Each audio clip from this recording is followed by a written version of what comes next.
Hey team, welcome back to the show. Today it is Coach Natalie and I, and we are joined by Nick Ridpath, first guest in forever.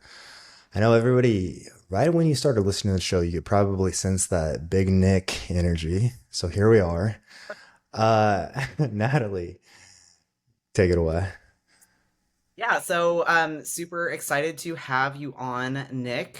For those of you that don't know, or like for some strange reason, if you listen to this podcast but don't follow me, Nick Ridpath is someone that I have been working with for the last good while, we'll say.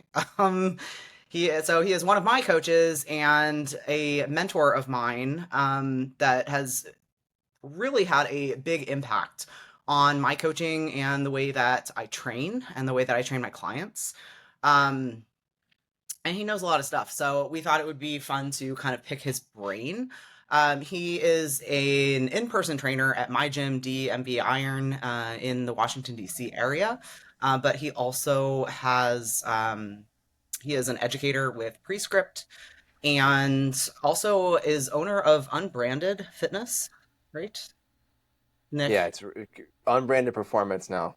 Unbranded performance. I guess it's branded as such. So, in any case, can you kind of tell our listeners a little bit about like who you are, what you do, and also a little bit about like how you and I kind of got to know each other and started working together, and kind of like how you've been helping me. Um, and I think that'll actually give everyone a pretty good idea of like what it is you do and specialize in. Yeah, I feel like I'm like the same background of like every other personal trainer. Like I used to be a fat kid, and then like I got in shape for sports, and then like I was decent enough at sports, play football in college, and yeah, I always was gravitated towards like, things that would improve my performance. So I was, 13 years old reading like bodybuilding.com, trying to learn how to get jacked, get strong, all that stuff. And so like for whatever that's worth, did something for me. Yeah, getting into college, like I was still interested in taking like kinesiology courses. I thought I would do business. Turns out I suck at business stuff. I was like a C minus econ guy, and I was like, okay, it's not going to work. Um, Ended up going the route of kinesiology, and I was like, I'll figure it out along the way. I was like, I'll do physical therapy or something. I did a good bit of interning in physical therapy clinics, and then didn't get into PT school. Um, so I was like, okay, I'll get a job in a gym, and then sure as shit, my first job in a gym literally was the week before COVID closed gyms down. So I was never actually able to start that job. So I moved home. I applied for I guess once gyms opened back up, I applied for a job at Anytime Fitness, to which they promptly denied me the ability to work at their fine establishment. So I just started training kids out of my dad's garage gym. That was my intro. So I just started training like kids from the high school I went to for sports, and then I started training like gen pop people that would just come in and like train in the garage with me. I started posting online. I took the pre-ship level one, got kind of involved with the pre-ship community early on. And then, yeah, after that, I got a job probably 6 months in where I was somehow managing a sports performance portion of a PT clinic. So the PT clinic that I interned in when I was in school, he just like happened to buy someone's sports performance business and put it in his gym. So they'd have like 100 athletes coming in every week, and then they're also like training, 80-year-old grandmas that had their hip replaced in the same spot. It was a pretty unique opportunity where like I got to I had some trainers underneath me, and then I was in charge of essentially programming for almost every single kid that we had coming in, and it was like age range 9 to we had some like pro athletes in their 30s. So a variety of sports, a lot of baseball, football, soccer, softball, you name it. So basically, I was like kind of juggling between doing that, and then we'd have like PT clients that wanted to continue care after the rehab was over. So I was just getting funneled like people that had like hip replacement, knee replacement, carpal tunnel, back pain, whatever. So I got a lot of experience kind of working with like a variety of athletes as well as like a variety of normal people in like a post rehab setting, which kind of got me into like now we talk a lot about mechanics and injuries and kind of stuff about that, and that's kind of like my intro to that. So about a year into that, I moved up here and I started working at DMB Iron, and just started over. Whoever would say yes to working out with me, that's who I would train. And I still kind of do the same thing. That's why like I train people like Natalie. I train average Joes. I train professional athletes. Like literally, you name a person in a certain background, I probably have worked with them at some point or currently do. Yeah, it's my elevator pitch. So right now, would you say like your current client base between in person and online like still spans like in terms of what you just talked through? Like you've got because you've got some pro athletes, right? Yeah, I would say probably a third of the work that I do is with professional athletes or college athletes. Another third is probably just like regular people. And then actually, I'll even give you a little pat on the back. I'll let you group yourself into the athlete portion. If we're going to get into the, instead of talking about politics, talk about whether bodybuilders or athletes. So Okay. I'll group you into the athletic category there. So probably Thank like a you. third athletes, a third normal people, then a third if we're getting into like my online portion of my business or like other coaches that I do like, you know, advisory with. That's what I started to call it because I feel like a douche calling myself a mentor. Yeah, I get that. I don't know what else to call you because honestly, like on my end, it feels equally like weird to be like, this is my advisor, Nick Ridpath. Like, like I can't do it. That's a pretty big range though of clients you're working with, from like pro athletes to like athlete or not, like Natalie, someone who is super jacked, which is really all that matters. And I think that's the cool to like people who need hip replacements or like our post hip replacement and you're helping them rehab. Like that's a big part of why we wanted to have you on too, is like the range, but also at least, I mean, literally all I care about is getting more jacked. So like really in the application of this podcast and for the listener, that's a big part of why we wanted to have Nick on, is you do such an incredible job kind of showing people, okay, how do we improve the way you move? And yes, how does it carry over to like quality of life and things of that nature, but also how does it help you get more jacked? So I'm really excited to kind of be able to get into that. I think like for the listener, that's one of the biggest reasons we wanted to have you on, is like Natalie, I know it's been a tremendous help for you and your ability to build more muscle. Like your lats are not as small. So I'm excited to get into it.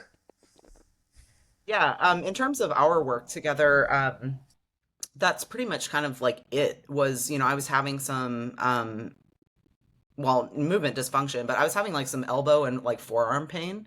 And it was getting like really gnarly. And I remember I saw you, Nick, at the gym one day, and we were chatting about like a trip that I just took. And I somehow I think I just mentioned to you like this is really problematic, and you were like, well, what's going on?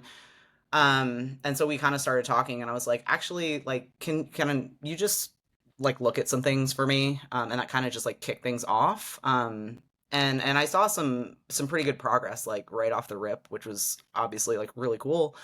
Um, and so like we started getting into things like my shoulder function or lack thereof, shoulder mechanics. And what's been really cool is it's really hard to like really measure these things because there are so many inputs, with like nutrition and like all of that sort of thing. So it's really hard to like pinpoint, oh, it was like exactly this that like moved the needle. But I will say that when we started working together, I did that's when I really actually noticed like the most growth. And it kind of it makes sense. Like it checks out, of course, right? Like I think I said to you once, like, wow, I guess it turns out like the better you move, the more muscle you build. Um and I've also seen that evident in a lot of the clients that I work with. When we really started kind of like breaking down, like based on a lot of the stuff that I was learning with Prescript and like and learning from you, but also like kind of like being able to implement like and relate those two things. I've seen like tremendous carryover into like my clients. And all of a sudden like they're getting results faster. So that's really cool. And anyways, I guess like I just kind of summed up our work together, but that's just Yeah, been a thank big you. part. Huh? Thank you for doing that for me. That was Yeah, I perfect. guess we're all done here. But anyways, so I've seen tremendous value, and so have my clients. And so like Jeremiah said, that's kind of why we wanted to have you on, just like to dig into this. Yeah. I mean, I can get ripping on that. I think there's two good points there. Like there's two ways to look at it, or you can look at them together if you want to, but it's like one is okay, if I'm hurt, I'm not gonna be able to train very hard. Or I'm gonna be limited in my options for training. So it's okay, if my elbow's hurt, I can't press overhead. I can't do like bicep curls either. I can't do this, I can't do that. It's okay. Now like your ability to, add in variability to your training that you might want to, you know, bodybuild, right, is not going to be there because you're hurt. So, one, you may be limited in options. Two, you probably can't train very hard, even if you can't do everything, because if you're in pain, that's kind of at the forefront of all your training. It's like, oh, my elbow hurts or my knee hurts or, my back hurts, whatever it is, right? So first and foremost, like it's kind of common sense, but like being healthy will help me train harder. And the other thing is going to be kind of what you were alluding to, which is like you're telling me quality of movement improves like the stimulus I'm getting. It's like, yeah, it's like if we look at like, I think we always look at it as like volume, or it's like we increase reps in the logbook or load in the logbook. Right? It always goes back to the logbook. But like at some point too, we have to look at it as like stimulus is not just, I always think of like physics class, not that I was ever good at physics, but there's like scalar versus vector. So like scalar would just be like magnitude, vector has magnitude and direction. So like load, reps, and like where is that going? Like where are we sending the stimulus to?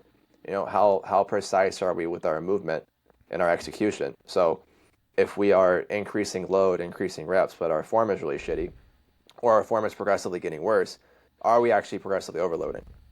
Maybe, you know, that's not really a solid answer to that. But like generally speaking, if we're dealing with somebody who doesn't move very well, and that's kind of a common apprehension is like people are like, it sucks because I'm not making progress when I have to improve my form, my weight goes down, my reps go down.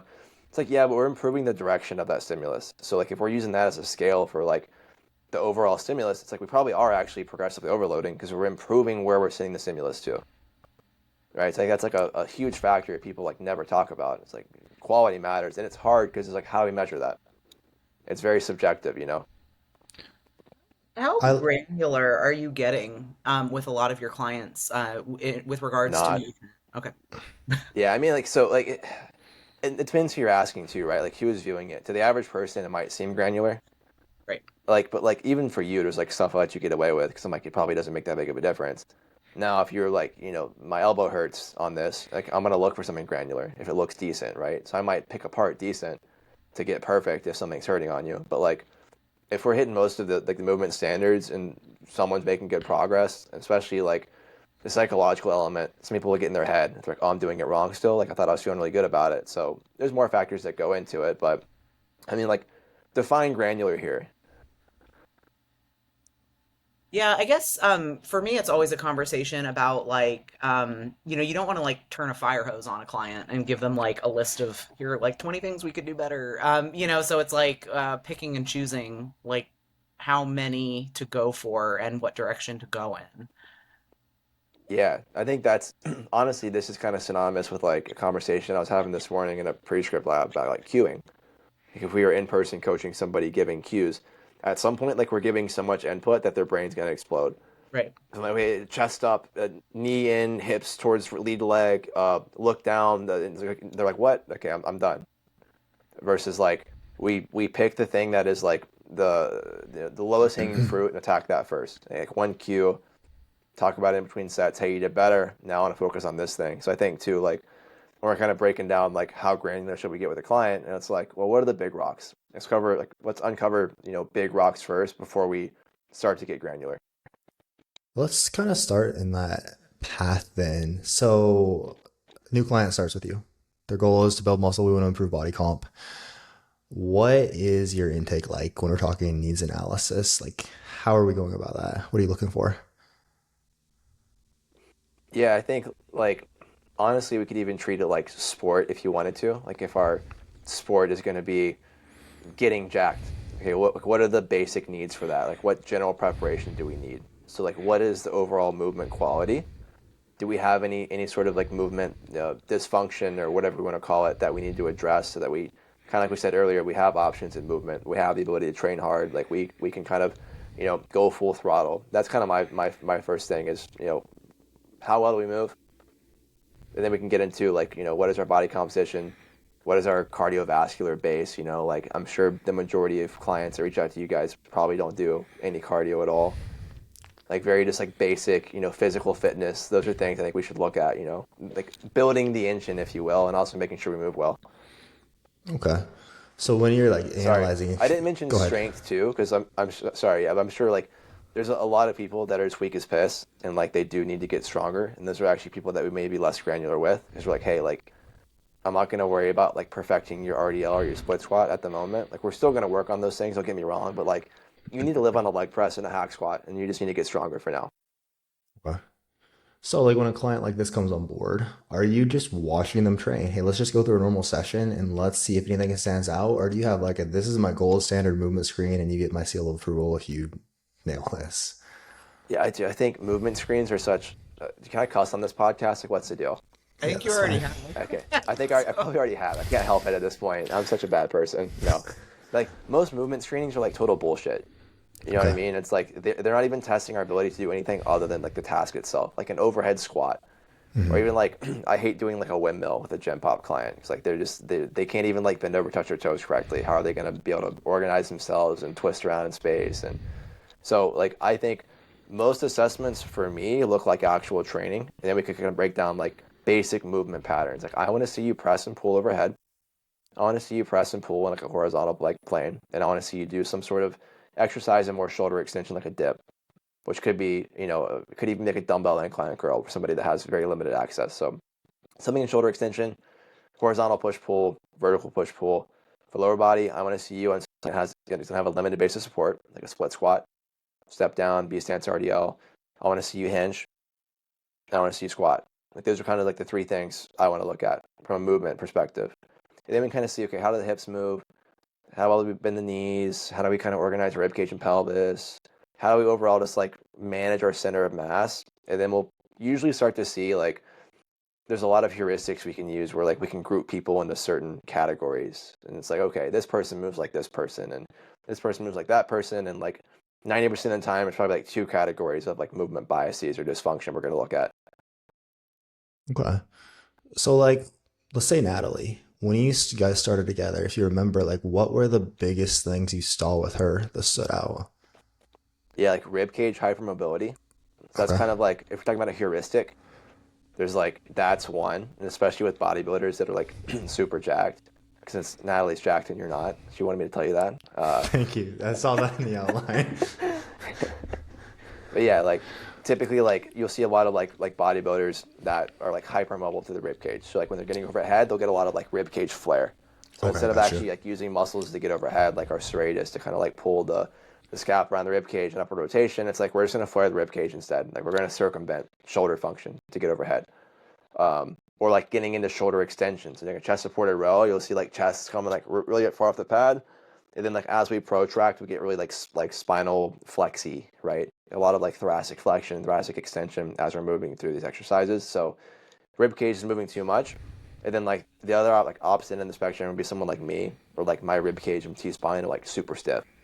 So I have Okay. the opposite issue. I would actually rather that I do too much movement because it's probably going to be good for my health.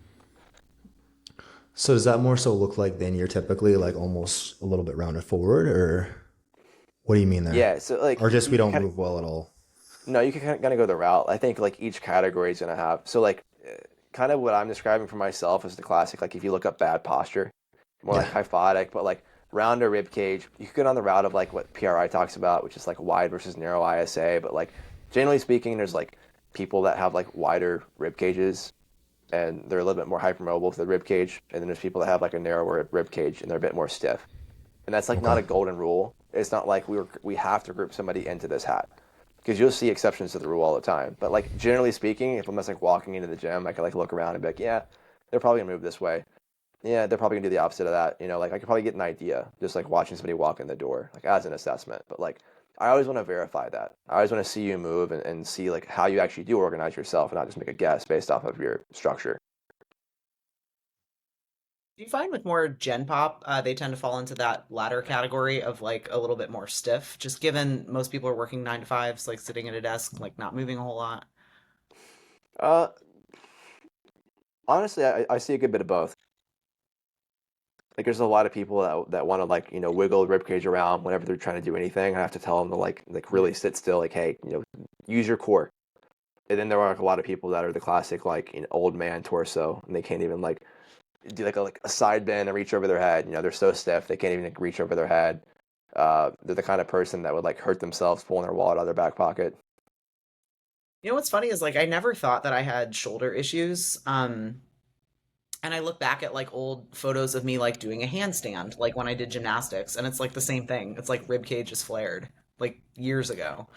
So it's interesting knowing what I know now, like looking back on like my entire, I don't know if you want to call it like sporting career, athletic career, whatever, but um yeah, I wish I had started addressing this a long time ago. So aside from that, are there other like, hey, these are a few of the, or like this is one of the most common movement issues I see with someone, be it like at the hip, the shoulder, anything else that's extremely common you see there? Yeah, I think rib cage flare is the big one. Um, I think just an inability to control the pelvis. So like people that just resort to dumping into a lot of anterior tilt. Like our ability to anteriorly tilt our pelvis is not a bad thing, but it's like when Hmm. we're doing that as a means of accessing hip extension or as a means of even accessing like hip flexion and a hinge, it's like probably not great. If that's how we're moving, we have to change the orientation of like the pelvis and the lumbar spine in order to access these ranges. Okay. So within that, when you're like coaching someone through that, when we are really dumping our pelvis on, say, like an RDL, where do you even start with that? Because is it like, is it just a setup thing? Is it, man, there's something way down the line we need to address with like the way you're breathing? Like, how are you determining where to even start there? Yeah, I'm not a big breathing guy. You won't hear me Okay. go down that rabbit hole too I often. haven't heard Maybe you breathe maybe once on this podcast. there we go. Or maybe it's too small right now. I need to gain some weight. Give myself My waking sleep sleep apnea is apnea. gone. It's terrible. Yeah. Sorry. Yeah. What was the question again?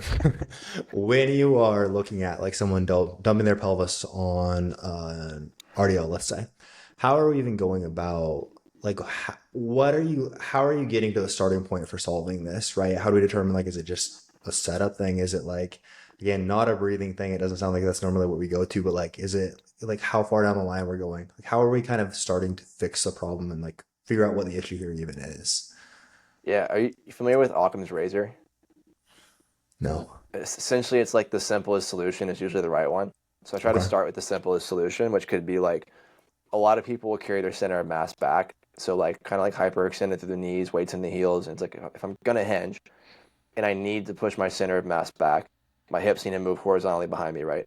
And I'm already back. What am I gonna do? I'm like gonna Mhm. fall over. So I'm gonna get even more into my heels. I'm probably have to find a means of moving through, like anterior tilt, for example, to access that range because I'm already back in space. So it could be as simple as, like, hey, push into your toes. Like I don't want you to actually be in your toes when you're doing a hinge, but it's like if you're already so far in the other direction, if I cue you into your toes, you're probably going to get more into your midfoot, which is where I want you. We're going to have better foot contact, better foot pressure. We're going to be in a stronger position to produce force and move through the hips, and then say, okay, now my RDL might be better. Just with that, and then we can talk about like, okay, hey, maybe I just want to give you some verbal cues like crunch, like hey, in between sets, I'm showing you, hey, you have stripper ass right now. You're arching your back. Get your ribs down, crunch a little bit. Here, put your hands on your, middle finger on your pelvis. Put your thumbs on your rib cage. Bring those points together. Okay, that's where I want you while you're hinging. So just like starting to educate is because like very honestly, most of the time it's awareness.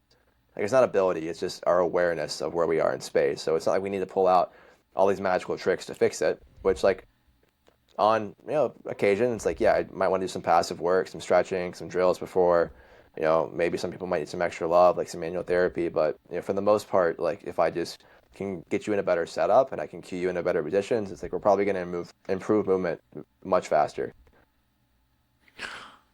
Yeah, I think something you said, it might have been like in a lab the other day or something, but something that I've been thinking about a lot that's been like really valuable is just like kind of what we're talking about now, just saying it to the client, like just like bringing awareness to it.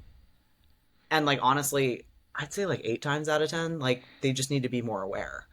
Yeah. Whereas like, I've spent like years back, I would spend a lot of time like crafting like, oh, I need like the perfect cue to get them to like, realize like how to organize themselves. And like honestly, for a lot of people, like if we're just bringing awareness to it, it's like, oh, that was like that's all they needed.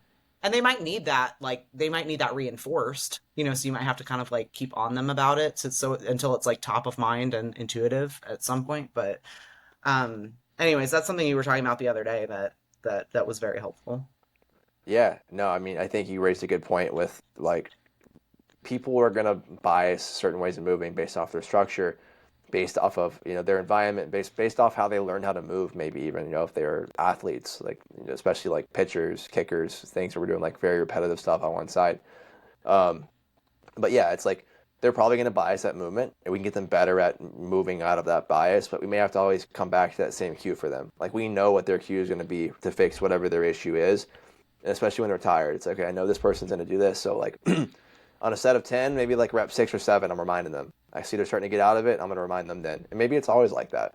And maybe they just need to remind themselves that they're training on their own, right? Like, this is my thing. When I get tired, remind myself of this. Because we're always going to try to do whatever's easiest, right? Which is usually like whatever is the most comfortable for our brain to tell us to do. To bring it back to something you somewhat touched on a moment ago, something I used to hear this a lot more than I do now, but it would be like I feel like I'm super tight. I just need to do more mobility work. I just need to do more stretching, for example. And especially let's say like my backgrounds with my RDL, I like can't get the range of motion I want, which a lot of times is just a misunderstanding of what that should look like. But for example, like in that instance, that's something I've heard a lot because my hamstrings are tight. So just in general, what do you say, like with your clients in your scope, like is there like a lot of, in the traditional sense, like mobility work? I don't know. I think of like Kelly Starrett, like we're sitting on a foam roller type thing, or like the stretching mobility work. Like, is that a big part of what you do here or no? Yeah, sorry, can you guys hear me? Yeah, can you hear us? Okay, cool. No, you cut out for a second, but I was able to hear everything. Okay, cool. Yeah, so like honestly, it drives me nuts. Like that's such like a conventional thing. It's like, oh, we need to do our mobility work and our stretching, and we can even talk about Natalie here as like a case study because I like what Natalie does for her mobility work. But like I think a lot of mobility work lacks a basic understanding of like muscle spindles and Golgi tendon organs and like what's actually kind of influencing perceived muscle tightness, or even like what is muscle tightness. A lot of the times people will perceive that a muscle is tight, but it's actually in a lengthened position, right? So like for example, if I have a lot of anterior tilt, like we said earlier, a very common like statement from those people is, oh, my hamstrings are tight. It's like, yeah, they're tight not because they need to be stretched, but they're tight because you've changed the orientation of your pelvis where they're lengthened all the time. So they feel tight because they're being stretched basically permanently. So like I think passive work is a really valuable tool to do before we move, but we still want to reinforce better movement patterns with strength training, with accessing better positions so that like our nervous system can essentially tell us, hey, it's okay. Like we have stability there, we have strength there, we have the ability to move there without the need to have this extra protection. That is a massive oversimplification of the nervous system. I'm not going to even act like I'm a neuroscientist or anything, but like that's my like layman's way of seeing the nervous system and seeing how we're going to move better or improve mobility, right? So going back to what we said earlier, it's like awareness. Do I have the awareness to get in these positions? And then do I have like the requisite strength and stability to maintain those positions? It's like if I have all those things, then I should be able to have, the ability to move there without feeling stiff or restricted. So what's your starting point then with someone, let's say a client comes in and like they've got that nagging like rhomboid under the shoulder blade pain. And it's like it's kind of in that acute phase where, maybe nothing like happened, quote, but it just is like flared up and you have a session with them or like they're doing their training on, like online and reporting back to you or whatever. What are you like when they're in that kind of like more acute, like, hey, I'm like currently in pain, like maybe not a 10 out of 10, but like this is really bothering me. Like, what's your starting point there in terms of like, hey, I need to get you moving. So for example, what you were just speaking to, like with the spine and the hips and stuff, like something like that, rhomboid, like is not necessarily like it's not tight. It just like doesn't move. It doesn't do what it's Yeah. supposed to do. Um, like a good starting point is going to be figuring out like whether there's like an actual like incident of injury. Mhm. So if someone's like, oh, I was bench pressing and on like my last rep, I tweaked my neck and it hurt really bad right away. I'm not going to screw with that. I'm not a clinician. I'm going to send them to Brandon, our resident clinician here, right? So I'm gonna refer out someone like that. Or if they're like, hey, I was deadlifting and like on my last rep, like I blew my back out. Like on that rep, I felt it right away. It's like cool. I'm not gonna fuck with that. I'll say, whatever, stay moving, but like we should probably go get this looked at just to make sure, get some manual therapy done, get a more proper like clinical assessment done to make sure that there's not something that's actually like structurally wrong here. That is like the massive minority of the time. More often, it's like hey, like I had like kind of a hairy rep in my deadlifts, and you know, I kind of went the rest of my day and I felt fine, and then I got home from work and it's like, oh, no, my back was starting to feel really iffy, and then I woke up the next day and I can't walk, right? Like I feel like crippled. Okay, this is like more of like a movement hangover. So for like someone like that, typically still going to do the same thing. Like if we feel like we need to refer out, we're going to refer out. But like if there's no like incident of like a major injury, it's like the best thing to probably do is actually stay moving. So like generally speaking, I want to find a way to stay moving and hopefully without any pain. So it could be, for example, like the back issue. It's like maybe if I can come in and I can do like a front foot elevated split squat where my torso is more vertical and I can get into like a hamstring curl and a quad extension and maybe even do some goblet squats and all that stuff feels fine, then it's like cool. Like that's what I'm gonna do. It's okay if I don't do RDLs today or a leg press, something that's a little bit more hingey. I'm just gonna get them moving because that's probably gonna get us the best results, you know, as far as getting that to get relieved. Um, but to kind of like to go back to your example, like the rhomboid, it's like if my rhomboid's a little pissed off, my trap's a little pissed off, like I did Muay Thai this morning and my trap's pissed off, I'm probably gonna do something like passive on it. So like I'll take a massage gun to it, a lacrosse ball, I'll do some stretching, and then I'll probably do some more like active stretching with that. So I'll do like something with a low reach where either I'm like isometrically holding, you know, kind of a lengthened position in my trap, like a curl, like out in front of me, like a preacher curl, kind of with a cable. Or maybe I'll even just start doing like a inverted row or chest supported row, something where I'm just going to move my traps to like a full like lengthening and shortening and see if I get any relief. And then we can kind of verify too. It's like if I've gone through these steps, I've done some passive work, I get it moving and it's like feeling worse, then I'm probably not going to fuck with it, right? If it's starting to feel better, it's like, okay, cool, I'm onto something. It's like, okay, movement is helping. So like intuitively, if movement is helping, it's like movement is probably good for it, right? If movement is hurting it, then either I'm doing the wrong movements or maybe movement is actually not good for it, you know, if I actually do have some sort of damage. Again, not like a clinical assessment here. That's kind of like in the field how I approach these things. What about your passive work?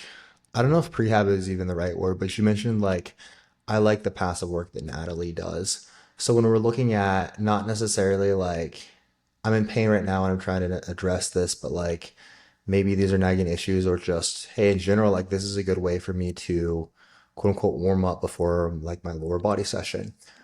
What are you looking for there? Like when, how do you even determine like does it or doesn't it make sense for this to be included prior to someone's training? Yeah, so I would say, is it going to improve my performance?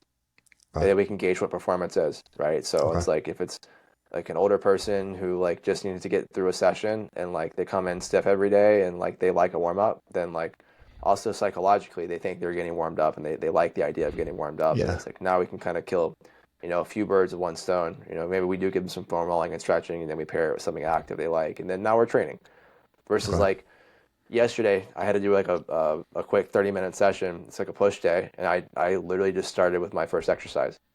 I did like a single arm cable press, like supported on the Right. rack, and it's like I Right. just did a couple lighter sets to warm up, and then I did my three top sets.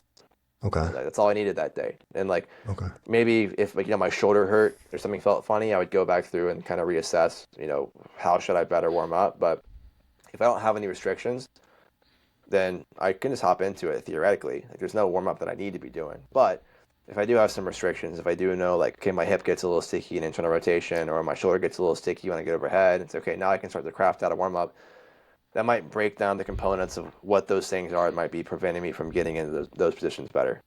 So Okay. is the stretching or foam rolling, is it relieving tension in tight muscles that might be preventing me from getting in those positions? Are the drills I'm doing reinforcing positions I'm going to need to access when I'm training? If it's yes, yes, then cool, it belongs. If it's no, no, then it's like, do you have extra free time?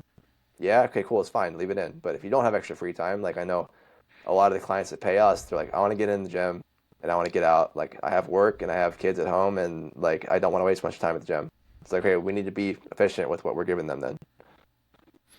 Yeah, I think it's a very common, like, it's wrong if I'm not doing mobility or stretching before or after the training. And I think that's such a good point where, like, hey, if we move well, we can move pain free. Like, we're good to maybe we just do a few warm up sets, like, of our first movement. And that is kind of our warming up for the actual training. Yeah. Cool. Getting into the hypertrophy training side of things, and Natalie, we kind of carry us in that direction. I know you had a few things you wanted to chat through there. Yeah, so we are dealing mostly with the hypertrophy crowd, like people just want to get jacked and shredded, which is just honestly so fun to coach. And I know that you are around this population a lot. And so what, like, as a coach yourself and general observer of like our gym, let's say, what are some of the biggest mistakes you see being made? Oh man, the biggest mistakes, I mean, I know that especially it's a especially short with list. bodybuilding. I think Yeah. the biggest mistake is just like an absolute shotgun approach to training. It's like I don't know what I'm doing, so I'm just gonna do everything. Like the amount of people that I see in the gym for 3 hours every day, and I don't just mean every day for a short period. I mean like I've been up here, God, I want to say almost 5 years now, and like I've seen them in the gym for 3 hours almost every day for like 5 years. Like it's a lifestyle, and it's like there's not possibly amount of volume that we can do that's going to be worth it in that time frame, right? So I think there's a big portion of like we're just going to go in and do everything. Honestly, that's how I started with my training. It's like when I stopped playing football in college, I just wanted to get jacked, and I went in. I would do like for a chest day, it's like cool. I'm gonna do like dumbbell press. I'm gonna do like barbell bench press. I'm gonna do like the flat machine, the incline machine, the decline machine. I'm gonna do the pec deck. I'm gonna do dips. I'm gonna do like dumbbell lateral raises, cable lateral raise, and like yeah, okay. I was in the gym for 3 hours, and I'm still small, so obviously it didn't work, right? You're not a small lady, you're jacked. Don't tell yourself that. What do you think about, so I guess that kind of ties into like I kind of have this divided up into two pieces, like one from like an exercise selection or programming standpoint, but I suppose that's kind of like what you have been saying is like redundancies, like just shotgun approach and just therefore redundancies, right? Yeah, I don't Um, think that's like exclusive to bodybuilding either. yeah, yeah. Like you see it a lot. Like I can't tell you the amount of programs I've seen from professional sports organizations that are just as bad as like the worst bodybuilding program you could think of. Mm. So like it's across the board, and it's like redundancy is going to be everywhere. That's probably one of the biggest mistakes that a lot of people are making. Do you ever have a lot of clients, like, do you have in-person clients who are like, that's it, that's all we're doing? Some of the funniest anecdotes I get are from professional athletes that like I'll train them through the simplest session you can imagine. Like you could not imagine a professional athlete doing such a simple session. And they're like, I've never trained like this. This feels so good. This is incredible. And I'm like, that's so sad. Like that's one of the saddest things I've ever heard. Do you do you get people like online clients, who like you write their program and they're like, no, no, no, no, like I need more than this. Like this is not enough. Yeah, on occasion. And honestly, the few of those that have gotten that didn't work out. It wasn't a good fit. But at some point too, it's like, okay, we start to have the conversation and educate. It's like, you know Bagheera, right? My friend Eric Bagheera has a saying. It's like, in absence of quality, there is volume. So if we lack quality, there will be more volume. So if we don't have the ability to move with precision, or we don't have a precise like calibration for how close we're training to failure, then like we're probably going to do more volume. We don't see many dudes doing like 5 by 20 and their last reps are looking very hard, right?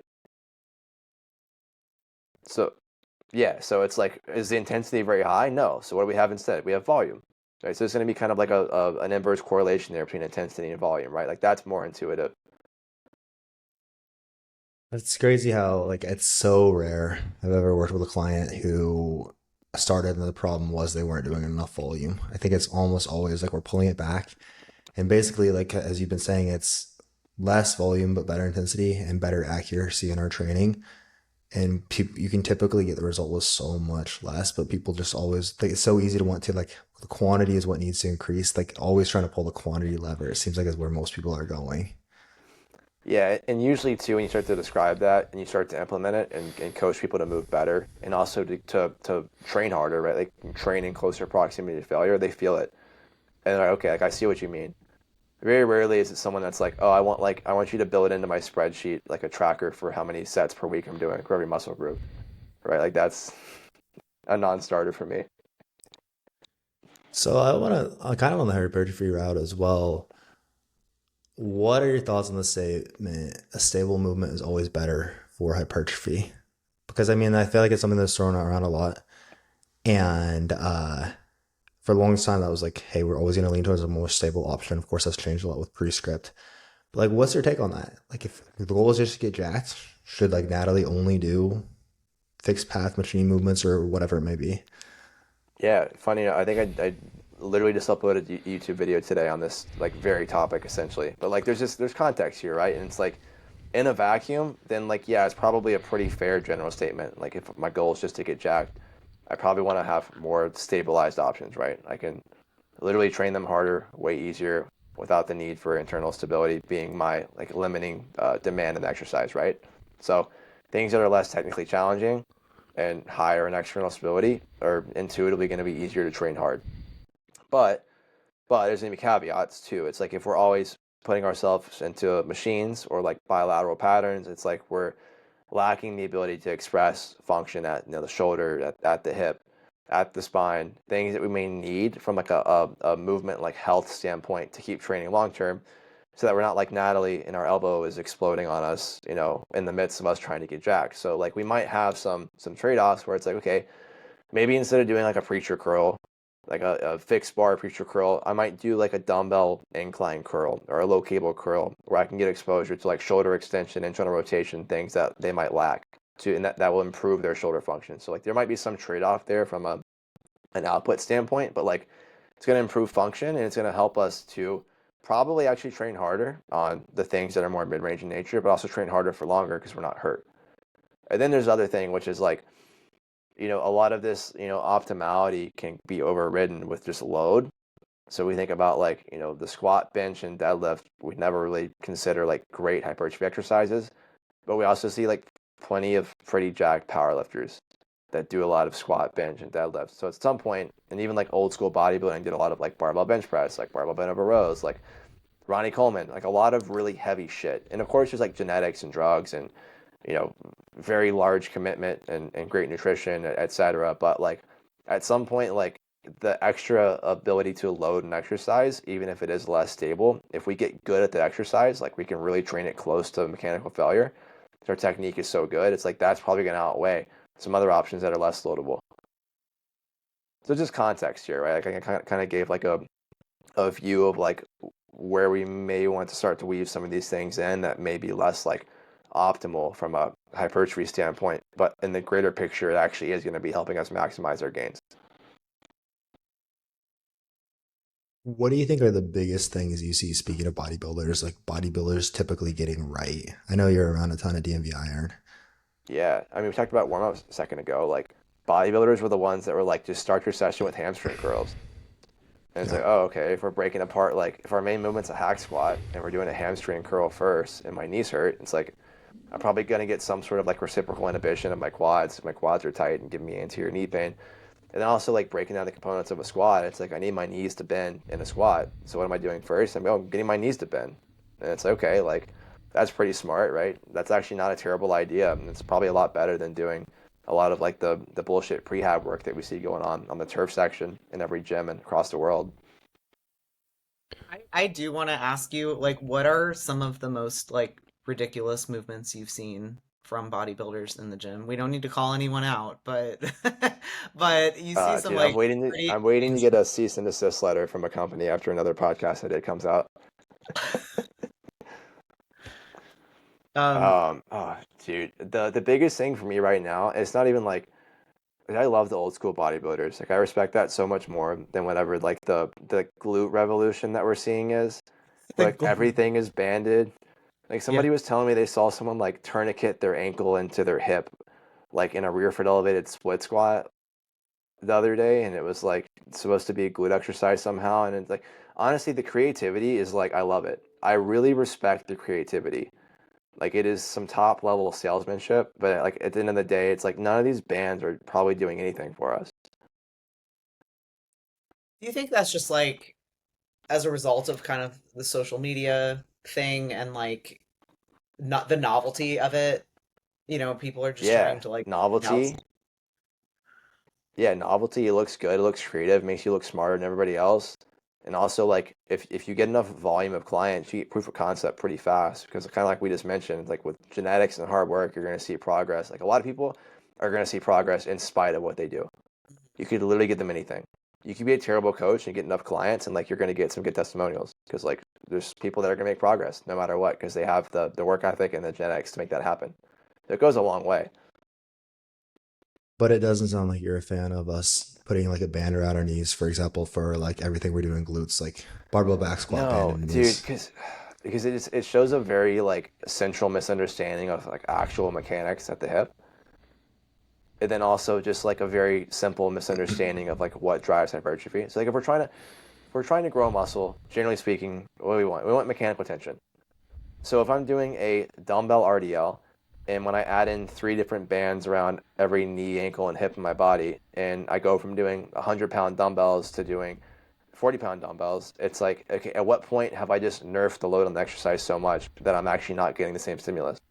Right. Like what is that, a 60% reduction in load? Uh, Right. but the bands are adding. It's like, no, they're not. The bands Right. are adding to your own central delusion is what they're doing. So it's The a no for you on the banded hip Am thrust. I going to get in trouble for this? Who listens to this podcast? Brett Contreras is a common He's the listener. So number one listener. Fuck. uh yeah, you're screwed, dude. Cease and desist Oh, number man. 2 coming in.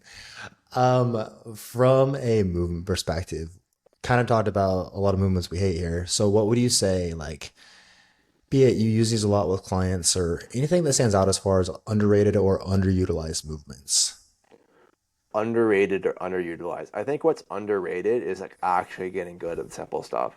So if we just went back like, I don't know, 40 minutes to the beginning of the podcast when I was talking about, you asked me about an assessment, like basic patterns like lunging, hinging, squatting, like let's get good at that stuff.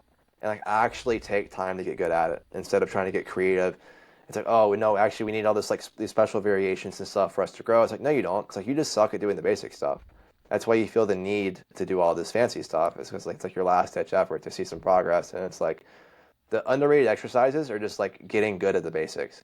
I know it's kind of a cop out answer, but like that's what I see the most often. That's something I even talk to clients about though from time to time. I think that at least from a hypertrophy perspective, once you get good enough at an exercise that it starts to get really hard and you have to push really hard to progress it, that's when it's really easy to like, ooh, but should I like a reverse band my hack squat? Would that be more optimal? Like that when like little things like that start sneaking in.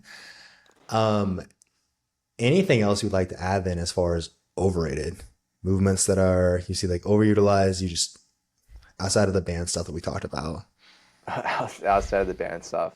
I'll put the reverse banded hack squat in there. I'll put the Smith machine squat in there. Okay. Okay. Caveat: Smith machine squat if you have a hack squat. If you have a fancy hack squat right next to it, just do the hack squat. If you don't have one, Smith machine squat's great. Okay. Dude, what else? What's popular nowadays? Oh, dude, if I keep seeing this dumbbell incline curl with the bench flat, I'm gonna jump off a bridge. Have you guys seen You that know, one? oh yeah, the Mike Israel one, right? God damn it, dude! I didn't say that. Is that who you have beef I've with? I've I've already Or been is posted in his Facebook group once. we have issues with everybody here. So, I mean, for context, it's you're just literally lying flat on the bench like you would be for a dumbbell bench press, but you are doing a curl, correct? Yeah, it's like literally tearing your shoulder into shoulder extension. And there's like if you just think about the physics of what's going on at your bicep when you're in that position, it's very simple to understand like where the loadability is actually occurring in the movement, and it's like a very small portion. So I'm dumb. Talk to me like I'm a fifth grader. Like, why is that a bad movement? I agree. I just want to make sure that for Okay, so Chad, let's say I am actually if we just go to the internet and look up how many degrees of active shoulder extension we have, it's probably gonna tell us more than we have. like Let's say it tells me 30 degrees. It might tell me 45 to 60, but the actual answer is probably like 30 to 45 of Mhm. actual shoulder extension without our scap just like tipping over. Right. So all I see is all these like anteriorly tilted scaps just getting shoved into a shitty position, doing curls for the sake of what? Adding more length to our bicep. Hmm. And it's like, at what point are we actually not adding any more length? For like an origin insertion, it's okay. At some point, like if I'm moving both of those points to get in position, so if I'm moving my scap, or for example, if I'm like intentionally getting into anterior tilt on a hinge, while I'm also moving my knees back in space. It's like okay, now I'm moving my pelvis and my knees together, and it's like I'm actually creating more tension because I'm moving both points. It's like generally speaking, for like put tension through a muscle, origin, insertion of the muscle, one should stay more fixed. One should move further away, then closer to that point while it's fixed. That's going to maximize tension on the muscle. So are we actually getting more length? Sorry, circle back, that curl variation. Are we actually getting more length than if we just set up with a normal incline that's, let's say 45 degrees of shoulder extension? Are we? No. Yeah. It's like, am I getting more length in my hamstrings if I intentionally give myself stripper ass, but my knees are also shifting back in space while I'm doing a hinge? No, because I'm moving origin and insertion. And now I'm just in a weaker position. So it's like, okay, I haven't gotten more length and I'm in a weaker position. So it's like what I tried to do to give myself better stimulus is actually giving me worse stimulus because now I can't load it as well. Yeah. So we can see like the fallacies in doing some of these exercises. Maybe that's one of my gripes with like what bodybuilders are doing wrong, or whatever one of the last questions was, is like everything does not need to be more length. And I feel it's the same with like glute training. Everything needs to be more glute. What ends up happening as like kind of a commonality here is we end up getting in positions that are just like weaker. So we're actually getting less load to the movement in an attempt to isolate a muscle more or bias a muscle more. And it's like, let's just like stay in a strong position and load it heavier. And we can still make some tweaks in execution to bias muscles, but like, let's not go past the point of what's actually like biomechanically makes sense. I think the RDL is a really good example of that. I think like almost every client who starts coaching, when I watch a video of their RDL, it's almost always like, hey, we aren't just trying to get as much range of motion as possible here. Like, to put it simply, like the bar is going way too low. Of course, there's a lot more to it than that, but like that's so common. I think in like every RDL that I coach. Yeah. Every RDL that I see it ends up with weight in the heels and the toes coming up. Yeah, exactly. Yeah. I want to be respectful of your time, and we're like coming up here. I honestly have so many different questions and directions I do want to go in, so maybe we'll have to have you back. But we do work with a lot of like younger coaches. And so I thought it would be good to kind of cover quickly, like, what are some of the kind of biggest mistakes you see with like, I mean, any coach really, but like newer or younger coaches, and along with that, kind of advice for newer or younger coaches coming up. Yeah. Honestly, maybe this is more like business advice than like coaching advice, but like invest in your skill set. Like, oh, like I'm saving for retirement. And it's like, no, no, no, no. Like you're charging $25 an hour still at Gold's Gym. It's like if you want to make some money, invest in your skill set. Take some courses, pay for a mentor, surround yourself with peers that know what they're doing so you can learn and grow your skill set faster so you can make more money. That's my biggest advice. And then within that, it's okay. Obviously, I'm biased. Like take some pre-script courses, learn about basic, biomechanics and anatomy, human movement, surround yourself with other coaches who know what they're doing and kind of crowdsource your knowledge. So if you don't know something about a certain client that wants to work with you, it's like, okay, now I have somebody in my circle who I can ask. It's like, oh, that person works with, I don't know, dancers or geriatrics or people in post rehab, whatever it is. It's like, now I can reach out to so and so. I can ask them questions about, hey, like I have this client, like how should I look at this? With some of the pre-script stuff, because again, like our team got so much out of that, and really continue to. I've had a few people ask me about it. Are there anything you would recommend as like a prerequisite, like before getting into prescript? Because I know like we were very much like in the kind of the N1 crowd, and I found honestly like a lot of the biomechanics stuff I did with N1, I found very helpful prior to doing prescript. So I didn't feel like I was like thrown into the deep end. I'm like, what are you even talking about, kind of thing. And I feel Yeah. like a lot of people who have asked me this and like I want to recommend prescript, I'm like, they might need to like cover some bases first. Anything like that? Yeah. I mean, honestly, I think if you just train, like actually do your own training. Maybe that's actually my actual advice to young coaches is like train. I can't tell you how many young coaches I know that don't actually physically train themselves. So I think like sure it would help to have a background in anatomy and physiology and some mechanics and whatever, but I think the course is designed too as well it should be like there should be enough resources where it could be an intro point for you. Like you're gonna get an idea of some anatomy, even if it is a bit more complex. It's like you're gonna get a basic understanding just from hearing about the complexities of it. And I think like the more practical side of things on the back end of the course are things that you're gonna be able to actually on the front end of the course, as far as like programming and exercise indexing and stuff like that, are things that you can immediately apply. So from a prereq standpoint, just care, be ready to learn and train. Yeah, I thought Pre-Script was incredible. We took so much from it. I mean, from for the other coaches listening, I can't recommend it highly enough. Same for you, dude. Like, I know there have been a couple instances where someone's like hit me up about coaching or hey, I'm dealing with this, and it's like, hey, this is over my head. Nick's your guy. So similarly, from that perspective, like you're an incredible resource. Even just like watching what you post on Instagram, I learned so much from you. Um, Before we let you go here, dude, will you tell everybody kind of where they can find you and anything at all you want to plug? Yeah. Again, we just plugged Prescript, but if you're a coach and you want to take your learning to the next level, please take the level one. It's probably one of the best courses you can start your career with.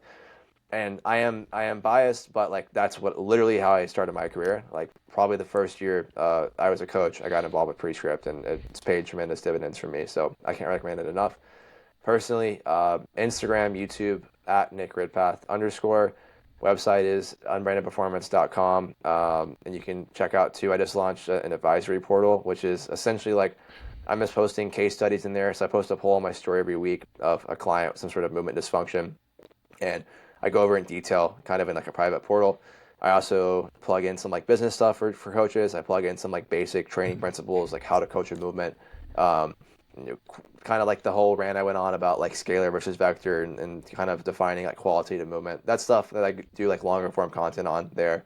It's like $10 a month. So if you guys want to join that, I'd really appreciate it. That's sick. I'm gonna hop in the advisory portal for sure. Almost sounds like a mentorship portal.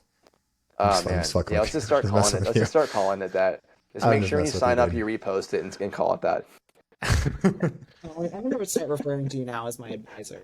I think it does. Now, I like the sound of it now. Sounds a lot more pretentious. But we will link all that up in the show notes. Really, again, we appreciate you, dude. Done a ton for our team. Thank you for helping Natalie get a little bit more jacked. Um, I will link all that up in the show notes. So to be easy to find Nick. Can't recommend enough. Checking out his stuff. Checking out Prescript. Again, dude, thank you so much for being here. We appreciate it. And we will catch you guys next time. Thank you, dude.